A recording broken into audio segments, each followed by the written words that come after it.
Mapapanood na po sa social media simula bukas ang pagdinig ng Independent Commission for Infrastructure.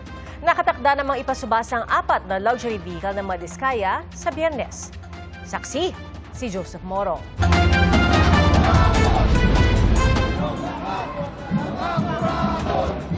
Kasabay ng paggunita sa araw ng kapanganakan ni God Andres Bonifacio ang muling pagsasama-sama ng libo-libong Pilipino.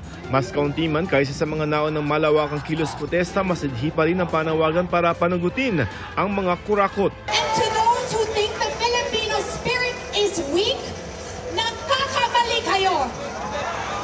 Sinasabi nila Filipinos have a short memory, that it's easy for us to forget and forgive.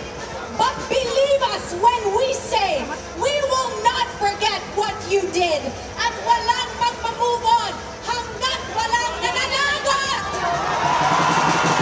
We are the generation that will not let corruption win.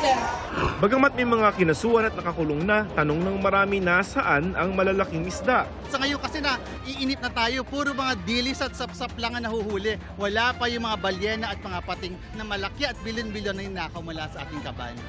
Tuloy-tuloy ang paghahanap sa 7 pang at-large na inisyuhan na ng arrest warrant ng Sandigan Bayan kasama si dating Ako Bicol Party List Representative Zaldico. Ayon sa Interior Secretary, pinaniniwala ang nasa Portugal si Ko. Zaldico is believed to be in Europe, suspected to be in Portugal.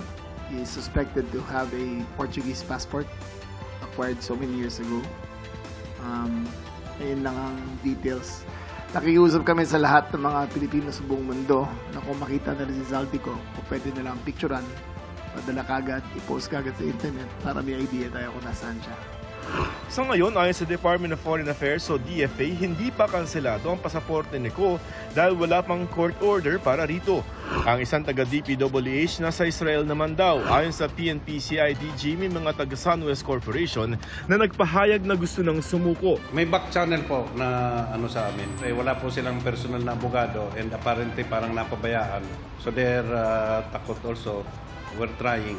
Sa mga inilabas na video ni Ko, ilang beses din niyang inakusahan si Pangulong Bongbong Marcos na nag-utos umano ng budget insertions.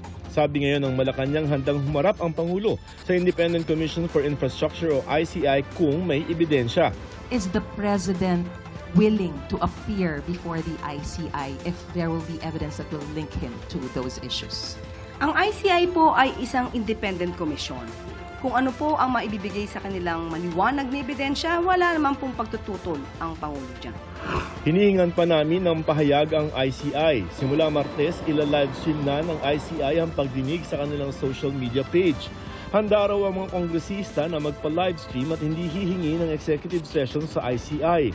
Nauna nang sumulat si Presidential Son at House Majority Leader Sandro Marcos na handa siyang tumistigo sa ICI. Hinahabol na rin ng pamahalaan ang assets o ari-arian ng mga sangkot sa anomalya. Sa Biyernes, muling ipapasubasta ang 4 na luxury vehicle ng mag-asawang Pacifico at Sara Diskaya na hindi na ibenta nung nakaraang auction. Ibinaba na ang presyo ng mga ito. Ang Rolls-Royce mas mababa na ng halos 10 milyong piso. Kung hindi pa rin daw mabebenta ang mga luxury vehicle ng mga Diskaya, pwede raw itong ipa-direct offer o kaya naman ay sirain na lang. Condemnation or sirain na lang talaga yung mga vehicles. It's really an exercise of discretion on the part of the commissioner. No? In fact, we could have dispensed with the auction and went straight to the condemnation. Considering the state of our country, we are in need more of a budget. Kanina ay sinimite ng CIDG sa ICI ang mga dagdag na dokumento kaugnay ng iniimbestigahang flood control projects. Binigyan diin naman ni ICI Commissioner Rogelio Singson ang pagpapanagot sa mga sangkot. For people who are involved would like to see that change. Para sa GMA Integrated News, ako si Joseph Morong, ang inyong saksi. Mga kapuso, maging una sa saksi. Mag-subscribe sa GMA Integrated News sa YouTube para sa iba't ibang balita.